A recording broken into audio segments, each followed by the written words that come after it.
دیکھیں میں اور آپ سمجھنے کی کوشش کریں. میں عرض کر رہا ہوں مٹی کہاں کی لگی؟ مدینہ کی.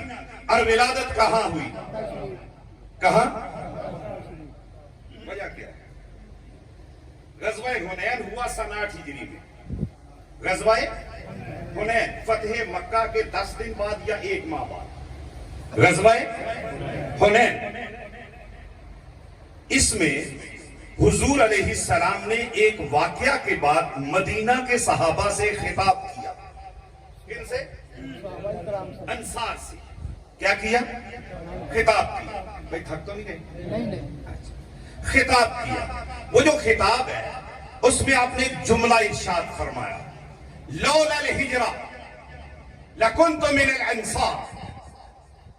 مدینہ کے لوگوں مجھے تم سے اتنا پیار ہے، مدینہ کے لوگوں مجھے تم سے اتنا پیار ہے، اگر دین میں ہجرت نہ ہوتی. ہجرت کسے کہتے ہیں؟ دین کے لیے ترک وطن کرنا.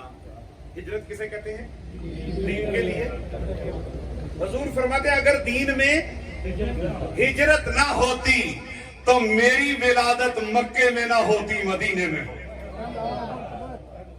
مکے میں نہ ہوتی، کہاں ہوتی؟ میرے بھائیوں میں آپ سے عرض کرنا چاہتا ہوں، اگر مصطفیٰ کی غلامی میں آنا چاہتے ہو، سرور کائنات کے رنگ میں رنگنا چاہتے ہو اور سانچہ حبیب مصطفیٰ میں ڈلنا چاہتے ہو تو سارے نیت کرو ہم اللہ کے دین کے لیے ہجرت کریں گے. کیا کریں گے؟ دیکھو اقبال کیا کہتا ہے، ہو قید مقامی، ہو قید مقامی. کیا بھئی میرے دادے پردادے کی لالا موسیٰ خبر ہے تو میری بھی تھی بنا کھڑی ہو قید مقامی تو نتیجہ ہے تباہی. میں نہیں کہہ رہا، کون کہتا ہے؟ ہو قید مقامی تو نتیجہ ہے رہ بحر میں آزاد وطن صورت ماہی. رہ بحر میں آزاد وطن صورت ماہی. کیا مطلب ہے؟ ترک وطن سنت محبوب الہی ہے.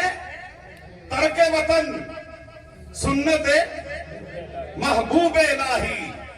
دے تو بھی محمد کے طریقے کی گواہی.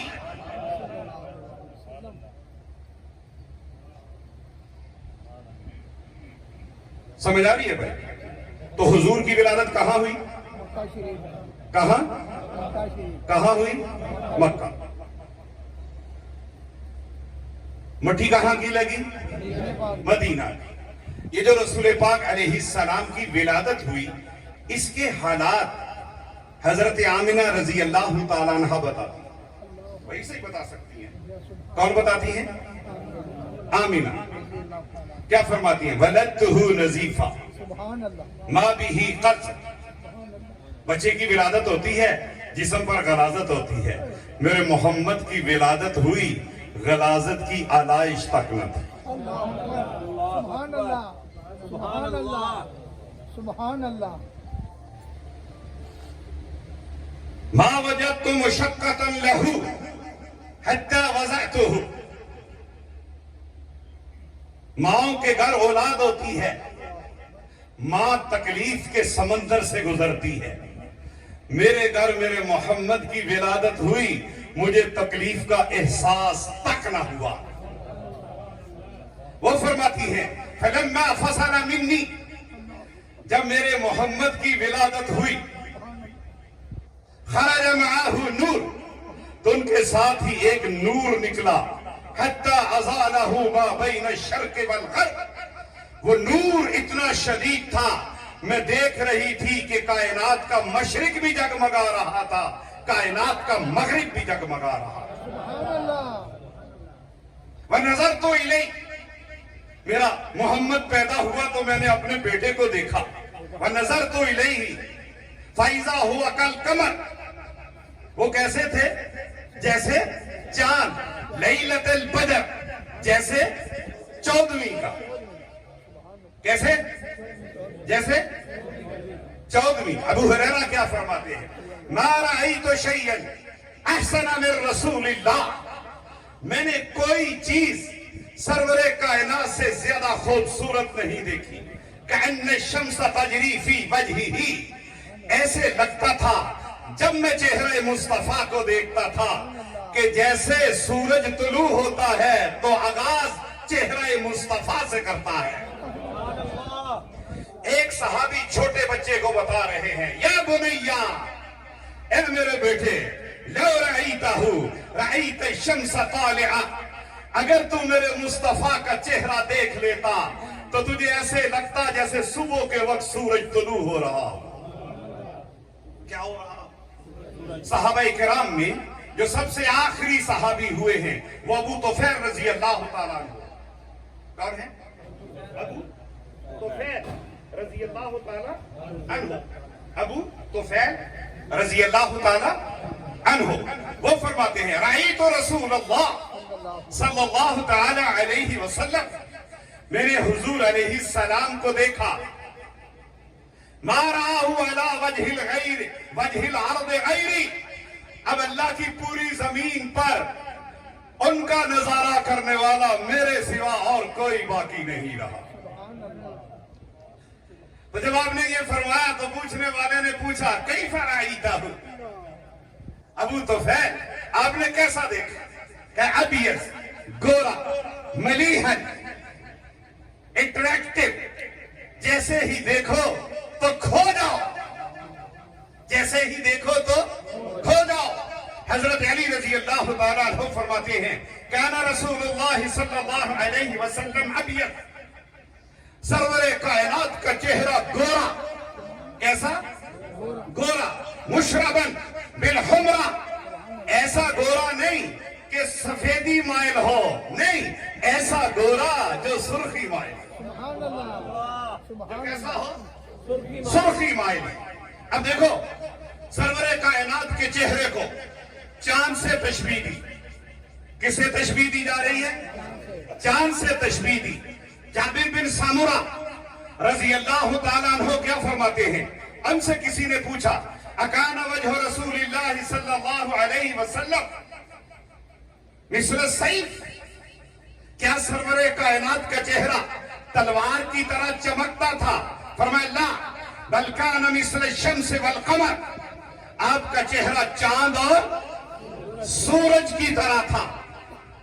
یہی جابر بن سامورہ رضی اللہ تعالیٰ عنہ فرماتے ہیں، رأیت رسول اللہ صلی اللہ تعالیٰ علیہ وآلہ وسلم، میں نے حضور علیہ السلام کو دیکھا، فی لیلۃ اذ ہیان، اس رات جب رات اپنے شباب پر تھی، یعنی 14ویں کا چاند اپنے چوبن پر تھا. فجعلت انظر الى رسول اللہ والى القمر والیہ حلیۃ حمراء، میں سرور کائنات کو دیکھتا جبکہ آپ نے سفید دھاریوں والی چادر لی ہوئی تھی، اور میں کبھی چاند کی طرف دیکھتا کہ دونوں میں سے زیادہ خوبصورت کون ہے. فَإِذَا هُوَ عِنْدِي أَحْسَنُ مِنَ الْقَمَرِ، میرے دل نے کہا، جابر کیا سوچ رہے ہو، تیرے مصطفیٰ کا مکھڑا 14ویں کے چاند سے بھی زیادہ.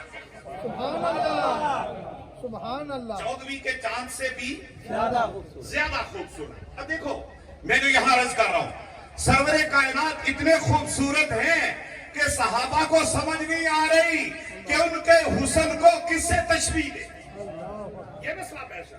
ان کے حسن کو عائشہ صدیقہ کیا فرماتی ہے؟ لنا شمسن وللآفاق شمسن، دنیا والو ایک میرا سورج ہے، ایک تمہارا سورج ہے.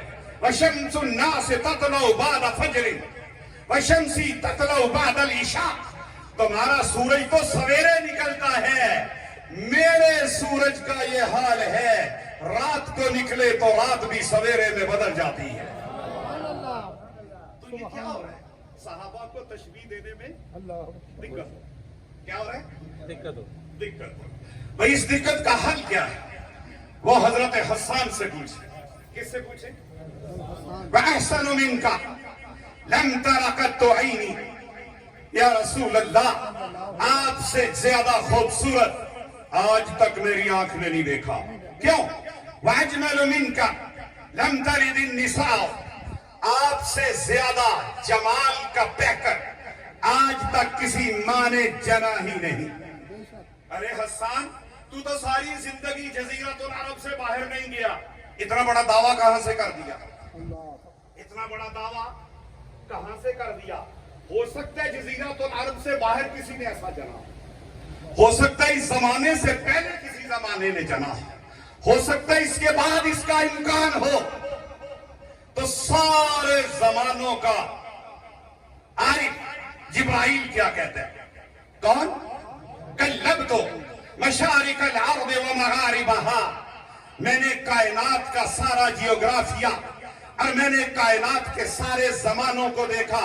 وَلَمْ أَرَى أَحْسَنَ مِنْكَ يَا رَسُولَ اللَّهِ، آپ سے زیادہ حسن و جمال کا پیکر میں نے کائنات میں کہیں نہیں دیکھا۔ خَلِقْتَ مُبَرَّعًا مِنْ كُلِّ عَيْبٍ، اللہ تعالیٰ نے آپ کو ہر عیب سے پاک تخلیق کیا۔ یا رسول اللہ، آپ کو اللہ نے کیسا بنایا؟ آپ کے حسن کو تشبیہ دینے کے لیے ہمیں کوئی تشبیہ نہیں مل رہی، ہمیں کوئی تشبیہ نہیں مل رہی۔ فرمایا تشبیہ کیسے ملے؟ خلقت مبرعا من کل عیب کأنک قد خلقت کما تشاء، اور تشبیہ کہاں سے ملے؟ یا رسول اللہ، میرا تخیل یہ کہتا ہے جب اللہ تعالیٰ آپ کو ڈیزائن کرنے لگا تھا تو میرا اللہ آپ سے پوچھتا تھا، محبوبہ بتا تجھے کیسا بناؤں؟ یا رسول اللہ، آپ بتاتے جاتے تھے، خدا بناتا جاتا تھا۔ آپ بتاتے جاتے تھے، خدا بناتا۔ تو میں نے رسول پاک کی ولادت کے کتنے مرحلے بیان کیے؟ اللہ اکبر۔ میں بات سمجھ آ رہی؟ اب سوال یہ جو میں نے 2 مرحلے بیان کیے، ان کو کہتے ہیں ذکر میلاد مصطفیٰ صلی اللہ علیہ وسلم۔ کیا یہ جائز ہے یا ناجائز ہے؟ ایک سوال پیدا ہو۔ دیکھو میری ایک بات سمجھو بھائی، سمجھیں گے؟ یاد رکھنا، امت کے اپنے نبی کے بارے میں جذبات گہرے بھی ہونے چاہیے، شدید بھی ہونے چاہیے۔ یاد رکھنا، نبی کے امت کے اپنے نبی کے بارے میں جذبات گہرے بھی ہونے چاہیے اور شدید بھی ہونے چاہیے، لیکن علم کے تابع ہونے چاہیے۔ یہ بات ذہن میں رکھیں، کس کے تابع ہونے چاہیے؟ علم کے تابع۔ علم دوست لوگوں کی نشانی کیا ہوتی ہے؟ ان کے سامنے جب ایک انوکھی بات آتی یا ان کے خیال میں ایک نئی بات آتی تو جو علم دوست ہوگا وہ کہے گا بھی یہ جو آپ کہہ رہے ہیں تو کیسے کہہ رہے ہیں، یہ جو آپ کہہ رہے ہیں تو۔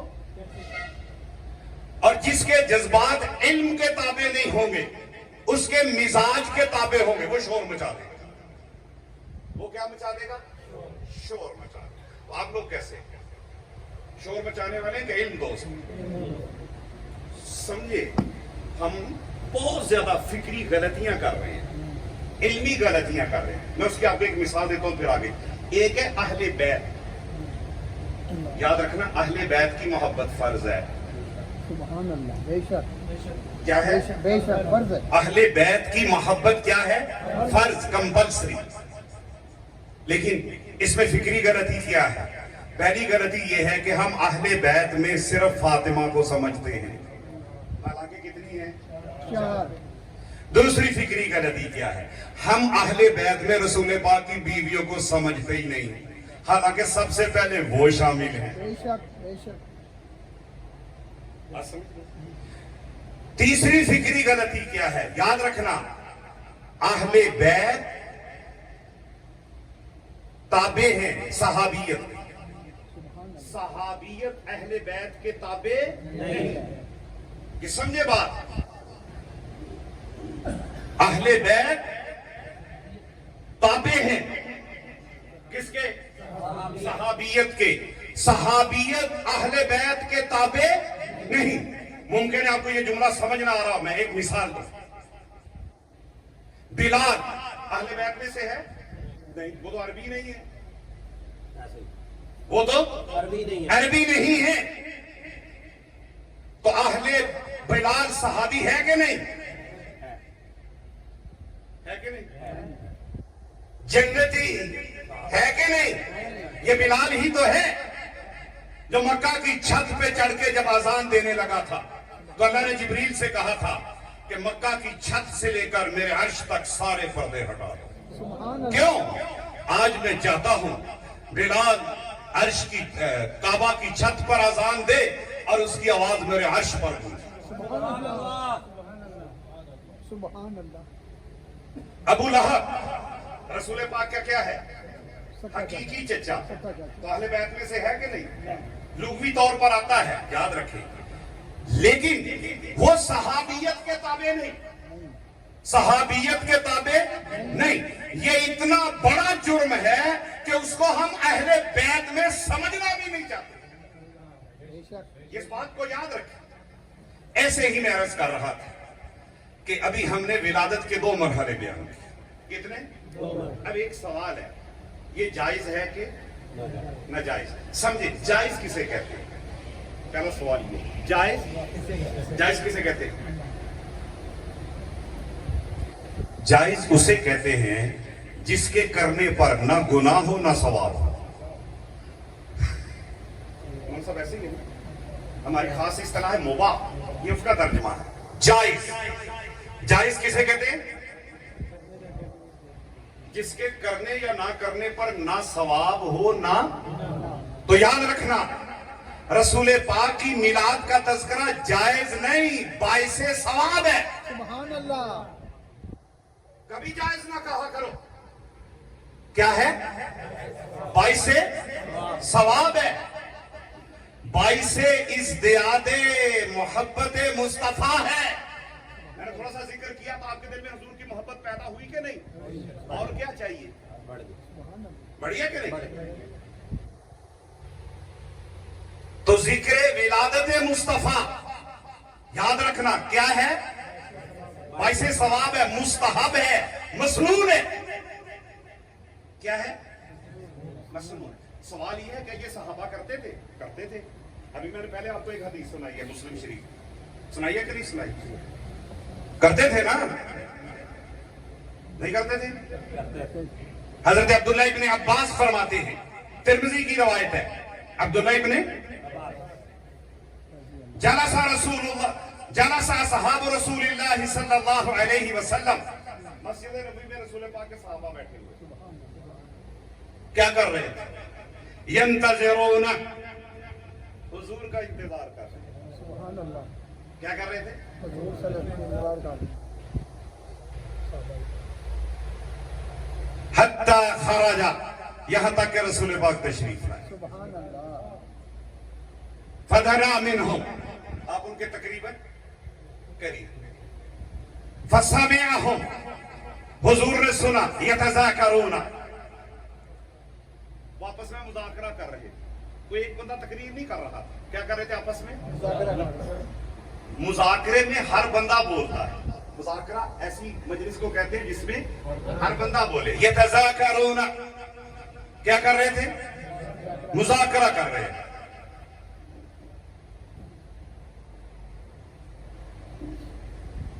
مذاکرہ کیا کر رہے تھے؟ اور میں سے باز کہہ رہے تھے عجیب بات ہے، ان اللہ تبارک و تعالی اتخذ من خلقہ خلیلا. اللہ تعالیٰ نے اپنی مخلوق میں سے خلیل بنایا. واتخذ اللہ ابراہیم خلیلا. کس کو خلیل بنایا؟ ماذا اعجب من کلام موسیٰ کلمہ تکلیما. یہ بھی بڑی عجیب بات ہے. بعض نے کہا کہ موسیٰ سے اللہ نے براہ راست کیا کیا؟ کلام کیا. وقال بعضهم، بعض نے کہا وعیسیٰ کلمۃ اللہ وروحہ، اللہ تعالیٰ نے عیسیٰ کو اپنا کلمہ اور روح بنایا. وقال بعضهم، بعض کیا کہہ رہے تھے؟ وآدم مصطفیٰ اللہ، سبحان اللہ. آدم کو اللہ تعالیٰ نے برگزیدہ بنایا. فخرج علیہ، یہاں تک بات اور بھی رسول پاک بالکل وہاں پہنچ گئے. فسلمہم، آپ نے ان کو کیا کہا؟